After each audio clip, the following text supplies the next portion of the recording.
நீதிமொழிகள் 13வது அதிகாரம் அதனுடைய 12வது வசனம், நெடுங்காலமாய் காத்திருக்குதல் இருதயத்தை இளைக்க பண்ணும், விரும்பினது வரும்போதோ ஜீவ விருட்சம் போல் இருக்கும்.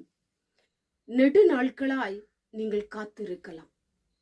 நீங்கள் காத்திருக்கிற காரியங்கள் நிறைவேறாத பட்சத்திலே மனம் சோர்ந்து போயிருக்கலாம், கவலையோடு கூட இருக்கலாம், கலங்கி போயிருக்கலாம். ஏன் என்னுடைய காத்திருப்பிலே அற்புதம் நடக்கவில்லை?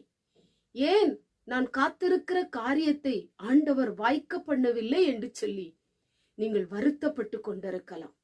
இன்றைக்கு கர்த்தருடைய வார்த்தை உங்களை பார்த்து சொல்லுகிறது, நெடுநாளாய் காத்திருக்கிறது ஒரு பெரிய ஆசீர்வாதத்தை உங்களுக்கு கொண்டு வரப்போகிறது.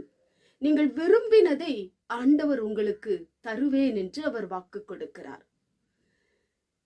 ஆண்டவருடைய பாதத்திலே ஜெபத்திலே காத்திருக்கிற காரியங்கள் ஒரு நாளும் வீணாய் போவதே இல்லை.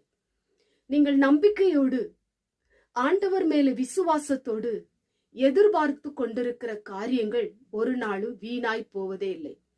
நீங்கள் காத்திருக்கிற அந்த காரியம் உங்களுக்கு சந்தோஷத்தையும் மகிழ்ச்சியையும் கொடுக்க போகிறது.